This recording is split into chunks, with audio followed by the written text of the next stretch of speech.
Este é o On Top, o ranking semanal que marca tendências.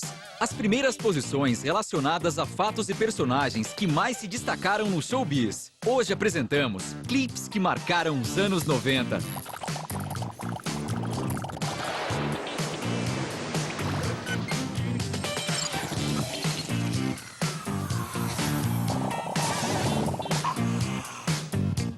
No programa de hoje, relembraremos os clipes que marcaram a fogo a última década do século XX, sendo por qualidade, originalidade ou porque tivemos que ver até não aguentar mais.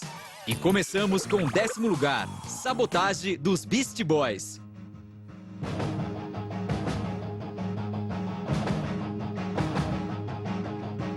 Era 1994, quando uma peculiar criação de um quase desconhecido chamado Spike Jonze conseguia fazer de um single rapcore dos Beastie Boys um sucesso. Graças a bigodes, um figurino retrô e perseguições funk. O clipe de Sabotagem, você precisa respirar quando termina, porque é um clipe frenético. Os caras estão sempre correndo pra cima e pra baixo, a edição super picotada, porque o estilo dele é como se fosse uma abertura de um seriado policial dos anos 70. Então você vê esse clipe, você lembra das séries policiais dos anos 70, tipo Starsky and Hutch, Havaí 5-0. Então eu acho muito bacana esse tanto figurino, que os meninos do Beastie Boys sempre gostaram de fazer clipe super bem produzido também, quanto as cenas de ação, as lutas. Eu acho esse clipe bem inovador por causa disso. Essa proposta inédita rodou sem parar, recebendo elogios e infinitas indicações ao Video Music Awards. Embora todas essas estatuetas tenham acabado indo para artistas um pouquinho menos ousados. O clipe foi super reconhecido na MTV, concorreu a várias categorias, né? E até quando o Beastie Boys veio tocar aqui no Brasil, eu cheguei a conhecê-los, eles vieram aqui na MTV em São Paulo, né? Eles estavam super marrudos, tudo, mas o show deles foi sensacional e foi a turnê desse disco. Essa coisa do prêmio injusto sempre rola, né? Eu sei que esse clipe foi mesmo indicado para vários prêmios. Não tenho certeza quantos ele ganhou, mas pelo menos ele deixou mais legado do que muitos que a gente consegue lembrar. Assim, quando o vídeo estreou, eu acho que a música deu um upgrade, assim, absurdo. Porque demonstrou que misturar rap, humor e policiais pode não resultar numa baboseira, Sabotage fica composto de número 10. E subindo uma posição, encontramos Vogue, de Madonna. Até 1990, ela já tinha sido uma Material Girl, uma provocadora religiosa, a esposa de Champagne, entre outras peripécias, mas Madonna nos mostrou que tinha energia para bastante tempo mais e se reinventou com uma diva glamurosa e platinada. Muito gay-friendly, que continuava inventando moda. É um clipe baseado nos anos 20 e 30, em preto e branco. É lindo, coreografia, fotografia, figurino, fantástico. E esse clipe é bem representativo dessa época, assim. E ele é super gay-friendly mesmo, porque essa dança Vogue, que a gente hoje conhece, era uma dança super famosa no underground de Nova York, nas boates gays. E foi ela que conseguiu trazer isso pro mainstream, e hoje todo mundo sabe o que é strike a pose, né?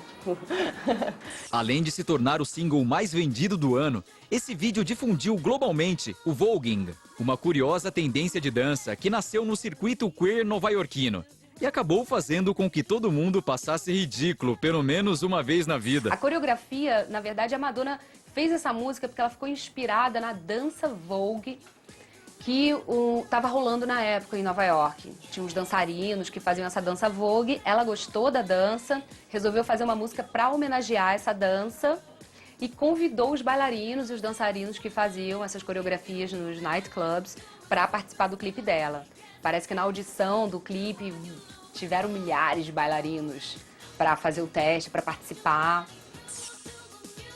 Porque consolidou Madonna como a rainha do pop e desde então nunca mais pudemos nos livrar dela, Vogue fica com o 9º lugar. E a 8ª posição vai para No Rain, de Blind Melon.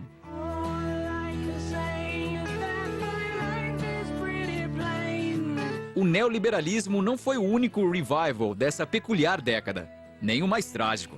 O movimento hippie também ressurgiu com força e se manifestou em forma de vídeos com cabeludos, campos verdes, óculos à la John Lennon e protagonistas simpáticas fantasiadas de insetos. Eu brinco que esse clipe é a mistura do Pequena Miss Sunshine com The Age of Aquarius.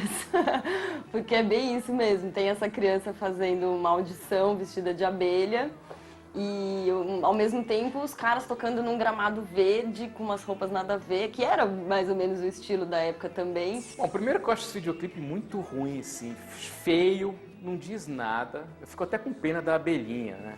A irresistível e bucólica melodia dominou todas as rádios. E o vídeo foi algo como uma tela de descanso que ia ao ar a cada 5 minutos, para lembrar a todos que estávamos no fim do século.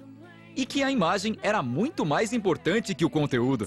Eu acho que a música é inesquecível, na verdade. Todo mundo que tinha um violão nos anos 90 e fazia um luau sabia tocar essa música. E mais engraçado ainda é que a gente nunca lembra o nome dessa banda, né? Uma banda que teve um hit só. E marcou, e de qualquer maneira, um clássico dos anos 90. É uma música fantástica, excelente. Eu digo mais, se fizesse esse videoclipe com uma música ruim não ia dar em nada. Mas como a música é ótima, então deu certo. Porque o Blind Melon é o tipo da banda de uma faixa só. Infelizmente eles não conseguiram, não seguiram, porque o cantor morreu, né, de overdose, né? Mas é um videoclipe que não quer dizer nada, assim, sabe? Mas o clipe da abelha é icônico, porque as pessoas sabiam e comentavam do clipe da abelha. Ah, que banda? Blind Melon? Não conheço. Ah, o clipe da abelha. Ah, eu sei qual é. Graças a essa mistura de rock, pop, fauna e flora, No Rain ocupa o 8º lugar de hoje. E passando para a 7ª posição, encontramos Don't Speak, do No Doubt. Nos anos 90, as bandas de rock com meninas lindas nos vocais ao estilo Cranberries costumavam fazer muito sucesso. Por isso, todos receberam de braços abertos a esse grupo. E ao hit que tocou até não poder mais. O No Doubt vinha tocando em seus shows várias músicas agitadas, os clipes mais power, assim. E Don't Speak veio com uma balada super forte, que tocou muito no rádio. E o clipe a gente consegue perceber que rola um clima muito tenso entre a banda. Tipo, em nenhum momento, nenhum dos integrantes estão com uma cara de felicidade, ou estão rindo. Estão sempre meio desconfiados, meio irritados. Tipo, não tô gostando dessa situação. Mas é uma banda que você, por acaso, não lembra de outros músicos, a não ser da Gwen Stefani, né? Só lembra dela, porque ela é super carismática, ela é linda e ela te traz pra ela, né? Tanto ao vivo quanto no videoclipe, né? O mega hit e sua versão audiovisual são um grande marco musical da década. E são hoje um documentário histórico de como era a Gwen Stefani, antes de se apaixonar pelos milhões e pelas roupas de grife. A gente vê ali a ascensão da estrela, na verdade. A Gwen tinha isso e ela sempre teve. Então, o que ela faz hoje, que é essa coisa meio diva, meio super fashion, não deixa de ser também o que ela era na época, porque na época ela sim ditava a moda. Ela era uma jovem e agora ela é uma mulher, então ela quer e ela gostou desse mundo glamouroso. Eu não vejo nada contra. São fases diferentes da mesma mulher. Por ter sido o último hino da moda, no final do milênio passado, Don't Speak fica com o 7º lugar de hoje. Voltamos já com Crazy, Ironic, Black and White e mais clipes que marcaram os anos 90, aqui no On Top.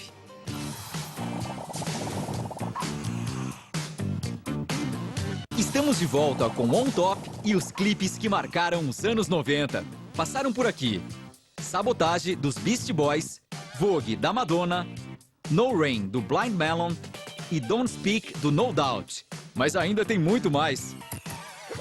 Passamos para o 6º lugar com November Rain, do Guns N' Roses.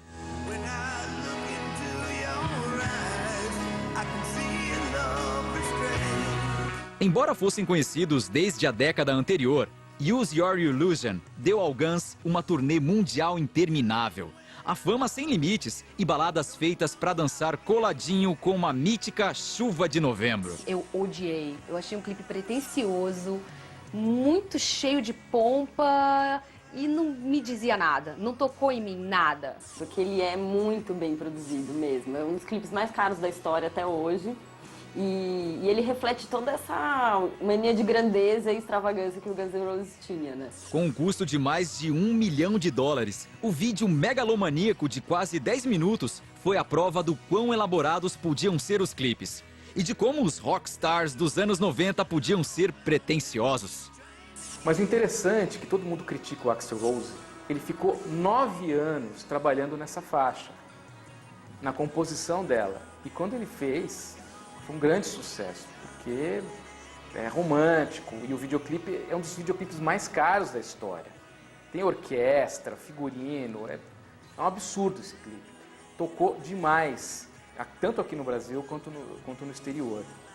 E tem uma cena que eu adoro, que é a cena que o Slash meio que perde as alianças e o Duff acha, tá no dedinho, e logo depois disso ele sai da igreja e vai pro deserto, e tem aquele clássico solo de guitarra no deserto e uma capelinha atrás, assim, eu acho bem legal. Mesmo tendo lançado 2 singles na sequência, nenhum deles superou a repercussão e a majestosidade desse hit, que ficará para sempre como um documento audiovisual de como esses rebeldes do rock foram grandiosos. November Rain marcou pelo clipe, porque realmente é caro, mega produção, mas a música também, ela é forte, tem um solo de guitarra gigante de vários minutos, tem toda uma pompa de orquestra, é uma música grandiosa. Porque esteve no ar grande parte dos anos 90, graças ao tempo que durava. E as inúmeras vezes que foi exibido, November Rain fica com o 6º lugar.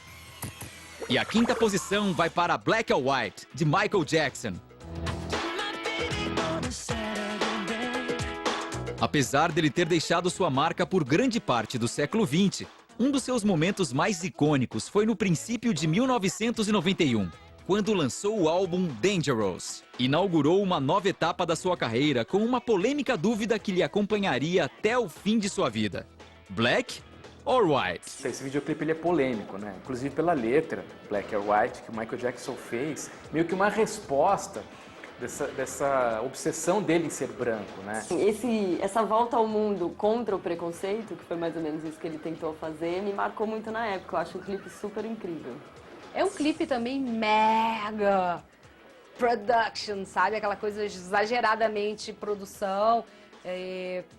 Funciona, é legal. E realmente essa parte do final que as pessoas vão mudando de cara e mudando de pescoço e tal, é demais. Eu gosto muito dessa cena. Foi a primeira vez que essa técnica foi usada. Aventuras pelo distante oeste, rappers urbanos, tribos africanas, nevasca em Moscou, overdose de momentos turísticos. Esse vídeo tinha tudo o que Michael poderia imaginar e um pouquinho mais. Mas como se tudo isso não bastasse, também contrataram a estrelinha infantil mais célebre do momento. Começa com o Macaulay Culkin, na época que também estava fazendo super sucesso, e o Michael Jackson no meio da savana africana dançando com a camisa branca impecável. Eu acho que a intenção do Michael Jackson trazer o Macaulay Culkin foi apenas assim porque ele era um garoto fantástico da época, né? Ele fazia sucesso. Eu acho que ele não teve a ideia de trazer o público infantil, juvenil, não. Eu acho que ele trouxe mais o menino como ator mesmo. O menino era um destaque naquela época, né? Então eu acho que foi para somar mesmo. Engraçado. E é bacana ter a introdução do videoclipe, né? Por ter marcado a fase 90 do rei do pop, Black or White fica com o 5º lugar. E no posto de número 4 está Ironic, de Alanis Morissette.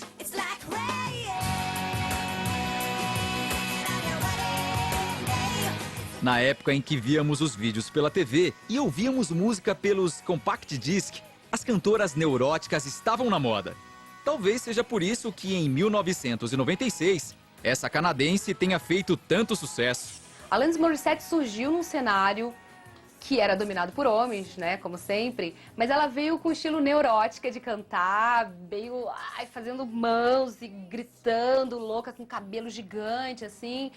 Esse clipe é um dos que eu mais lembro da Alanis, assim. E esse disco foi muito marcante na época também. O Jagged Little Pill, acho que é até hoje o disco mais famoso da Alanis. Ela nunca conseguiu o sucesso que ela teve com esse disco de novo. Sem nenhum efeito musical, lançando mão somente da edição, esse popular vídeo multiplicou a cantora por 4, para nos mostrar que Alanis tinha muitas personalidades.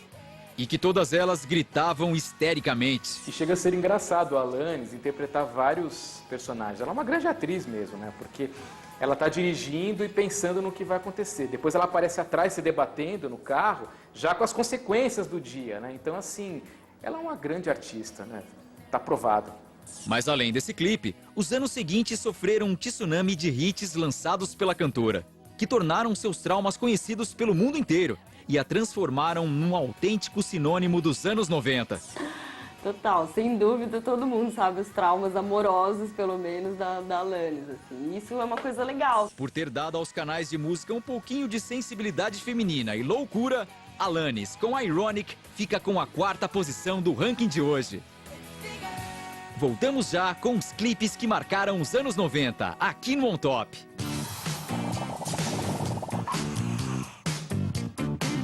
Estamos de volta com On Top e os clipes que marcaram os anos 90.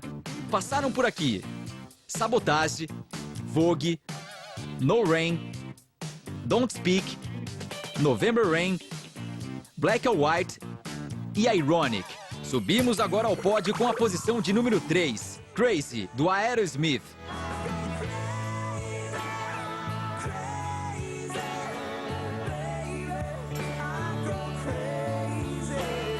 Poucos seres humanos podem ter conseguido passar a última década do século anterior sem ter visto esse clipe. Uma provocativa delícia audiovisual que nos deixou um aprendizado inesquecível. Misturar rock and roll com garotas bonitas dá resultado. Esse clipe acho que faz parte do imaginário adolescente e da iniciação sexual de muitos adolescentes dos anos 90.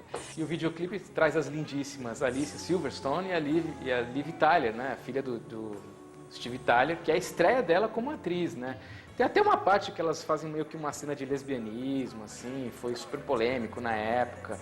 Mas era um videoclipe que acho que queria transparecer o que o Aerosmith queria, assim, aquela coisa solta, de crazy mesmo, né? Apesar de que tivessem mais de 2 décadas de trajetória e quase 5 de vida, naquela época esses senhores voltaram a ser escutados por todos os cantos do mundo. Graças a uma série de sucessos românticos com um quê de rebeldia, que mais parecia a trilha sonora de uma série adolescente. Muito se falou na época que esse videoclipe induziu a rebeldia, mas eu não acredito, apesar de que o Aerosmith foi um modelo do junk, do roqueiro junk, né? Tanto é que eles fizeram uma parada por causa disso, de tanto uso de drogas. Mas eu não acredito que esse videoclipe induziu a rebeldia, não. É um clipe que é quase um curta-metragem, assim. Você consegue ver toda a história delas e como elas começaram essa road trip e como elas vão terminar, provavelmente. Então é bem marcante por isso também. E tem umas cenas que eu adoro, que é quando a Liv Tyler começa a imitar o pai dela dentro da boate e fazem tipo uma ediçãozinha que é ela fazendo o movimento e o pai dela no palco fazendo o mesmo movimento. E você vê que tal pai, tal filha mesmo, eles são muito parecidos. Porque ganhou um lugar no coração dos anos 90 e também no de todos os espectadores, Crazy fica com o 3º lugar desse ranking. E quase no topo, a 2ª posição vai para Virtual Insanity, do Jamiroquai.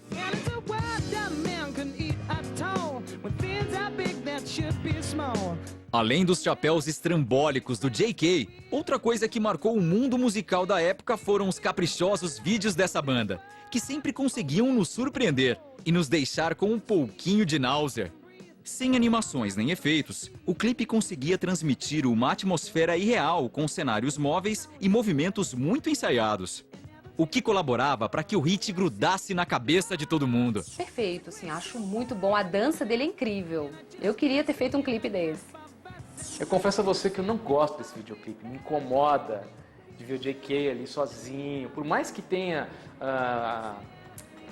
sacadas do diretor de trazer efeitos especiais, de sangue, dos jogos dos sofás, me incomoda, assim, eu gosto de ver a banda tocando, tudo, né? Apesar da aparente simplicidade da ideia, o cantor admitiu ter se desanimado nas gravações do vídeo. Mas o esforço valeu a pena, já que depois ele foi eleito um dos vídeos mais inovadores da década, sendo feito inteiro em plano sequência, ou seja, sem nenhum corte. Esse foi um hit mesmo, acho que até hoje essa música é super legal. E esse lance dos móveis se mexendo, da parede, da dança, tudo isso super ensaiado mesmo, fez com que marcasse esse clipe, porque você fica na dúvida, né, do que tá acontecendo ali, né, se essa parede se mexe ou não, esse chão tá mexendo ou é o cara que tá dançando. Eu acho que a parte do pássaro e dos insetos são pontos de corte. Mas se o clipe foi feito sem corte, então não sei como que foi feito isso. Por inaugurar uma etapa de vídeos delirantes que salvaram o final do século, Virtual Insanity ocupa o posto de número 2. E no trono dos clipes que marcaram os anos 90 está Smells Like Teen Spirit, do Nirvana.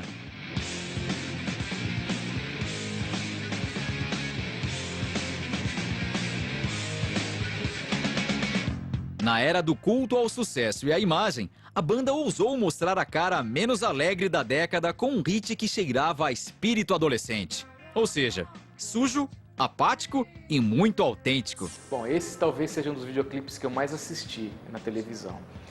E ele é um marco. Primeiro porque ele é um hino, né, do Nirvana. Esse disco, ele é um hino da fase grunge de Seattle. E ele se destaca por ser uma inovadora, ser uma atitude meio de adolescente, de ser filmado num ginásio de uma escola, aquela coisa apática, aquela coisa meio deprê da época do grunge que o Kurt Cobain e o Nirvana trouxe pro rock. Além de captar a falta de esperança e a apatia da chamada Geração X, o mítico vídeo retratava perfeitamente algumas das tendências mais populares e desgrenhadas de todos os tempos. O estilo grunge. Bom, não tem como falar dos anos 90 sem lembrar do movimento grunge. E o Nirvana é, sem dúvida, a maior representação disso e quem conseguiu levar para o mainstream todo esse estilo que já existia em música, em moda, em uma série de coisas. E esse clipe eu acho que é bem característico mesmo, porque é cru, é simples, é a cara da banda. Com pouco mais que uma quadra escolar e alguns figurantes que moveram esqueletos sem cobrar, esse clipe foi a carta de apresentação ideal para um grupo que musicou o lado mais corrosivo do sonho americano. E o clipe é demais, até hoje eu assisto o clipe, eu gosto de assistir. Parece até que no final eu li que o Kurt Cobain fez uma reedição porque o diretor queria deixar as cenas mais certinhas, o Kurt queria mesmo a loucura do final.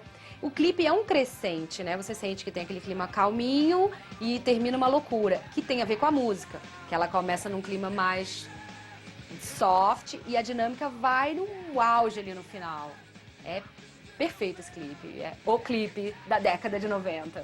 Porque traduziu em imagens um sentimento que não se explicava em palavras, Smells Like Teen Spirit merece o primeiro lugar de hoje no On Top. Os anos 90 não foram só da Pamela Anderson, Beavis and Butthead e dos celulares tijolo. Também foi a época de ouro do videoclipe.